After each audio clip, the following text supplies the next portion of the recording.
नमस्कार दोस्तों, मैं युवराज गोरे आप सभी का स्वागत करता हूं आपके अपने channel story of real dreams में। आशा करता हूं आप सभी लोग कुशल मंगल होंगे।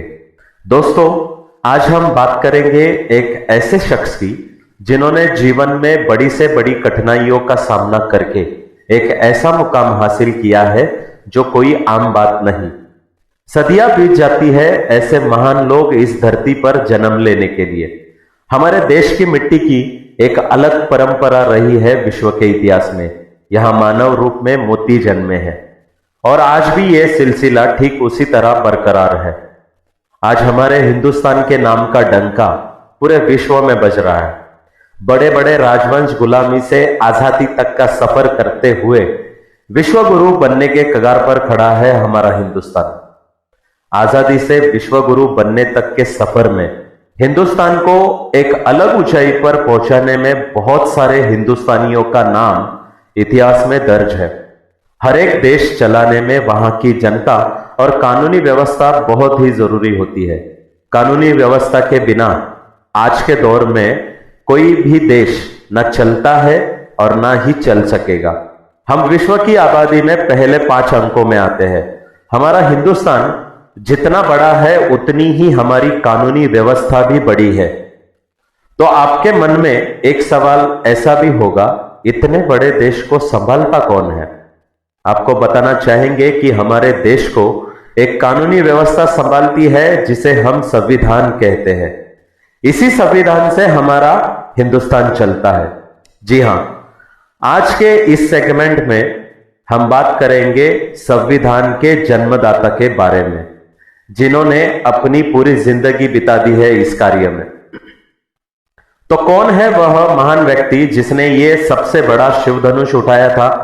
क्या आपको याद है? जी हां, सही कहा आपने। हम उसी महामानव की बात कर रहे हैं जिन्होंने हिंदुस्तान के समाज रचना से जाति भेद हटाने के लिए अपना पूरा जीवन समाज के नाम पर कुर्बान कर दिया। हम बात कर रहे हैं परम पूज्य भारत रत्न डॉक्टर बाबा साहेब अंबेडकर जी की, जिन्होंने अपनी शिक्षा का पूरा उपयोग करके हमारे देश का संविधान तैयार किया। आज हम जो भी बोलते हैं या लिखते हैं, ये अधिकार भी इसी महामानव की ही देन है। तो चलिए थोड़ा विस्तार से इस महामानव के करीब जाकर इनको जानने की और समझने की कोशिश करते हैं। हमारे हिंदुस्तान की राजनीति में एक अलग पहचान रखने वाले भीमराव रामजी अंबेडकर यानी डॉक्टर बाबा साहेब अंबेडकर जी का जन्म 14 अप्रैल 1891 में मध्य प्रदेश राज्य के इंदौर शहर में स्थित महू में हुआ था, जिसका नाम बदलकर डॉक्टर बाबा साहेब अंबेडकर नगर कर दिया गया है। डॉक्टर भीमराव अंबेडकर जाति से दलित समाज के थे। उस जमाने में उनकी जाति को अछूत जाति माना जाता था। इस कारण उनका बचपन बहुत ही मुश्किलों में गुजरा है। बाबा साहेब अंबेडकर सहित सभी निम्न जाति को सामाजिक बहिष्कार, अपमान और भेदभाव का सामना करना पड़ता था, किंतु उन्होंने जीवन में आई सभी चुनौतियों का डट के सामना किया एवं दुनिया में अपनी एक विशिष्ट पहचान बनाई है। डॉक्टर भीमराव अंबेडकर और उनके पिता मुंबई शहर के एक ऐसे मकान में रहने गए जहां एक ही कमरे में पहले से बेहद गरीब लोग रहते थे, इसलिए दोनों के एक साथ सोने की व्यवस्था नहीं थी। तो बाबा साहेब अंबेडकर और उनके पिता बारी बारी सोया करते थे। जब उनके पिता सोते थे तब अंबेडकर जी दीपक की रोशनी में पढ़ाई करते थे। भीमराव अंबेडकर संस्कृत पढ़ने के इच्छुक थे, परंतु छुआछूत की प्रथा के कारण और निम्न जाति के होने के कारण वे संस्कृत नहीं पढ़ सकते थे। परंतु ऐसी विडंबना थी कि विदेशी लोग संस्कृत पढ़ सकते थे। भीमराव अंबेडकर जी ने जीवन में अपमानजनक स्थितियों का सामना करते हुए धैर्य और वीरता से अपनी स्कूली शिक्षा पूरी की और उसके बाद कॉलेज की। सन 1907 में मैट्रिकुलेशन पास करने के बाद एल्फिस्टन कॉलेज में सन 1912 में ग्रेजुएट हुए। आगे सन 1913 में उन्होंने 15 प्राचीन भारतीय व्यापार पर एक शोध प्रबंध लिखा था। इसके बाद उन्होंने 1915 में कोलंबिया विश्वविद्यालय से अर्थशास्त्र में एमए की डिग्री हासिल की। 1917 में पीएचडी की उपाधि प्राप्त कर ली। आपको बता दें कि उन्होंने national development for India and analytical study विषय पर शोध किया। वर्ष 1917 में ही लंदन स्कूल ऑफ इकोनॉमिक्स में उन्होंने दाखिला लिया, लेकिन साधन के अभाव के कारण वह अपनी शिक्षा पूरी नहीं कर पाए। कुछ समय बाद जाकर लंदन स्कूल ऑफ इकोनॉमिक्स से अधूरी पढ़ाई उन्होंने पूरी की। इसके साथ साथ एमएससी और बार एट लॉ की डिग्री भी प्राप्त कर ली। वह अपने युग के सबसे ज्यादा पढ़े लिखे राजनेता और विचारक थे। कुल 64 विषयों में मास्टर थे, 9 भाषाओं के जानकार थे। इसके साथ ही उन्होंने विश्व के सभी धर्मों के बारे में पढ़ाई की थी। कोलंबिया विश्वविद्यालय के छात्र के रूप में अंबेडकर वर्ष 1915 से लेकर वर्ष 1917 में 22 वर्ष की आयु में संयुक्त राज्य अमेरिका चले गए।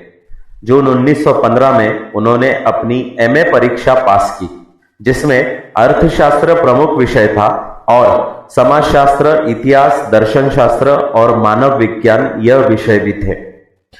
लंदन स्कूल ऑफ इकोनॉमिक्स के अपने प्रोफेसरों के और दोस्तों के साथ अंबेडकर 1916-17 से 1922 तक एक बैरिस्टर के रूप में लंदन चले गए और उन्होंने ग्रेज इन में बैरिस्टर कोर्स के लिए प्रवेश लिया और साथ ही लंदन स्कूल ऑफ इकोनॉमिक्स में प्रवेश लिया, जहां उन्होंने अर्थशास्त्र की थीसिस पर काम शुरू किया था। डॉक्टर बाबा साहेब आंबेडकर समाज सुधारक होने के साथ लेखक भी थे।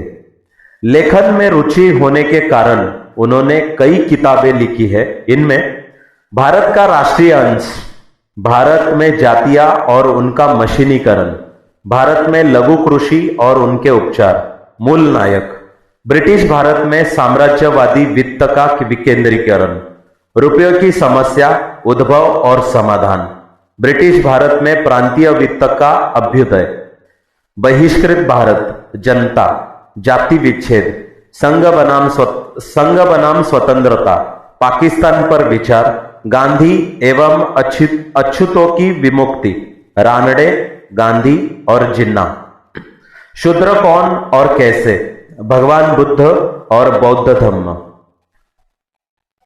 महाराष्ट्र भाषाई प्रांत, ऐसी बहुत सारी किताबें डॉक्टर बाबा साहेब आंबेडकर जी ने अपने जीवन काल में लिखी थी। दोस्तों, आज के इस सेगमेंट में हमने आंबेडकर जी की शिक्षा के बारे में जानकारी ली। उन्होंने बहुत सारी कठिनाइयों का सामना करके यह शिक्षा हासिल की थी। उस जमाने में निम्न जाति के होने के बाद भी इतनी शिक्षा हासिल करना यह कोई आम बात नहीं थी। आज के मुकाबले में वो समय बहुत ही कठिन था, लेकिन समाज के पिछड़े वर्ग को देश की सामाजिक व्यवस्था के प्रवाह में लाने के लिए उच्च शिक्षित होना बहुत ही जरूरी है। यह बात अंबेडकर जी को पहले से ही ज्ञात थी। दोस्तों, अगले सेगमेंट में हम बात करेंगे अंबेडकर जी के परिवारजनों की, उनके राजनीतिक सफर की, जो बहुत ही आश्चर्यजनक और संघर्ष से भरा हुआ है। तब तक आप हमसे जुड़े रहे। अगर आपने हमारे चैनल को सब्सक्राइब नहीं किया है तो कृपया उसे सब्सक्राइब कर लीजिए। आपको हमारे वीडियोस कैसे लगे यह हमें आप कमेंट बॉक्स में बताते रहे और हमारे वीडियो को लाइक करते रहे और शेयर भी करते रहे। तब तक के लिए धन्यवाद।